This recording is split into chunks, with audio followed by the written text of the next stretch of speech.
Hello পোলাপাইন, কেমন আছে সবাই? আজকে আমরা নিয়ে আসলাম উদ্ভিদের ম্যাক্রোমৌল এবং মাইক্রোমৌল মনে রাখার সবচেয়ে সহজ টেকনিক। আমরা আজকে এই সহজ টেকনিকটার মাধ্যমে ম্যাক্রোমৌল কোনগুলো আর মাইক্রোমৌল কোনগুলো সেগুলো খুব সহজে আমরা পেরে যাব। চলো আমরা শিখে ফেলি। হ্যাঁ, আমরা সবার আগে যেটা শিখতে যাচ্ছি সেটা হচ্ছে ম্যাক্রোমৌল সম্পর্কে। সবার আগে আমরা শিখব কোনটা? ম্যাক্রোমৌল সম্পর্কে। ম্যাক্রোমৌল, তার জন্য একটা ছন্দ আমাদেরকে মনে রাখতে হবে। ম্যাক্রোমৌল পড়ার জন্য আমাদেরকে যে ছন্দটা মনে রাখতে হবে সেটা হলো M G K, cafe for nice chops. আমি একটু বলতেছি, কি বললাম? MGK Cafe for Nice Chops, MGK Cafe for Nice Chops, MGK Cafe for Nice Chops। অর্থাৎ এই শব্দটার মাধ্যমে বা এই ছন্দটার মাধ্যমে আমরা উদ্ভিদের ম্যাক্রোমোল সম্পর্কে জানতে পারি। আমার সাথে সাথে একবার বলে ফেলো, MGK Cafe for Nice Chops, MGK Cafe for Nice Chops, MGK Cafe for Nice Chops। এখন আমরা বুঝি কোনটা দিয়ে আসলে কি বুঝাইতেছে। এখানে আমরা এই যে Mg বলতে আমরা যেটা বুঝাইতেছি ম্যাগনেসিয়াম, কে বলতে আমরা বুঝাইতেছি পটাশিয়াম, ক্যাফে তে আমরা বুঝাইতেছি প্রথম সি এ দিয়ে ক্যালসিয়াম, আর এফ ই দিয়ে আমরা বুঝাইতেছি আয়রন, ফর দিয়ে কিছু বুঝাবো না, এন দিয়ে আমরা বুঝাইতেছি নাইট্রোজেন, এখানে আমরা সি দিয়ে বুঝাইতেছি কার্বন, এইচ দিয়ে বুঝাইতেছি হাইড্রোজেন, ও দিয়ে বুঝাইতেছি অক্সিজেন, পি দিয়ে বুঝাইতেছি ফসফরাস, আর এস দিয়ে বুঝাইতেছি আমরা সালফার। অর্থাৎ এই হইছে আমাদের MGK Cafe for Nice Chops, অর্থাৎ ম্যাক্রোমৌল কয়টি। এখানে আমরা ম্যাক্রোমৌল কয়টা শিখলাম?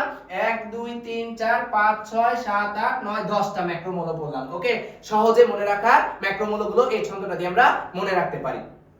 এবার আমরা যেটা শিখতে যাচ্ছি সেটা হচ্ছে মাইক্রোমৌল কিভাবে মনে রাখবো। হ্যাঁ, মাইক্রোমৌলটা যদি মনে রাখতে চাই তাহলে আমাদেরকে আরেকটা ছন্দ আমাদেরকে পারতে হবে। আমি এখানে লিখে দিচ্ছি মাইক্রোমৌল। তো মাইক্রোমৌল মনে রাখার জন্য আমাদেরকে এখানে যে ছন্দটা পারতে হবে সেটা হচ্ছে ম্যাজিক বোম। হ্যাঁ, আমরা এটা একটু শিখে ফেলি, ম্যাজিক বোম।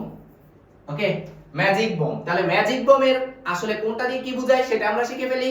ম্যাজিক বোমের আমরা এখানে ম দিয়ে আমরা এখানে যেটা শিখতেছি সেটা হচ্ছে ম্যাঙ্গানিজ, আর বর্গীয় জ, এটা ম দিয়ে আমরা শিখলাম, বর্গীয় জ দিয়ে আমরা এখানে শিখতেছি জিঙ্ক, আর ক দিয়ে আমরা এখানে বুঝাইতেছি দুইটা মৌল। ক দিয়ে আমরা এখানে দুইটা মৌল বুঝবো, এক ক্লোরিন আর দুই কপার।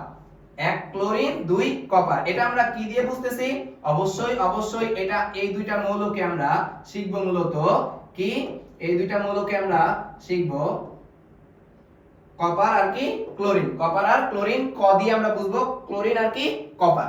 আর ওই জায়গার ভিতরে আমরা দেখতে পাচ্ছি মূলত কোন শব্দটা? বোম শব্দটা দেখতে পাচ্ছি, তাই না? এই বোমের প্রথম ব দিয়ে আমরা বুঝাইতেছি এখানে বোরন, আর ম দিয়ে আমরা এখানে বুঝাইতেছি মূলত মলিবডেনাম। ওকে, মলিবডেনাম, MO।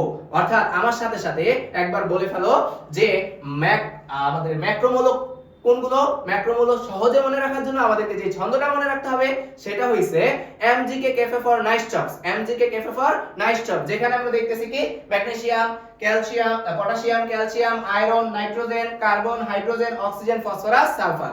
আর মাইক্রোমৌল কোনগুলো তার জন্য আমাদেরকে মনে রাখতে হবে ম্যাজিক বোম। তাহলে ম্যাজিক বোমের M দিয়ে আমরা বলতেছি কি, ম দিয়ে আমরা বলতেছি ম্যাঙ্গানিজ, বর্গীয় জ দিয়ে আমরা বলতেছি জিঙ্ক, ক দিয়ে ক্লোরিন আর কপার একসাথে, আর বোমের ব দিয়ে আমরা কি বলতেছি বোরন, আর ম দিয়ে আমরা বলতেছি মলিবডেনাম। এই হইছে আমাদের উদ্ভিদের মাইক্রোমৌল এবং ম্যাক্রোমৌল খুব সহজে মনে রাখার সবচেয়ে সহজ টেকনিক। ইনশাআল্লাহ দেখা হবে আমাদের পরবর্তী আরো একটি খুবই গুরুত্বপূর্ণ এবং ইন্টারেস্টিং ক্লাস নিয়ে। ততদিন পর্যন্ত সবাই সুস্থ থাকি, ভালো থাকি, আল্লাহ হাফেজ।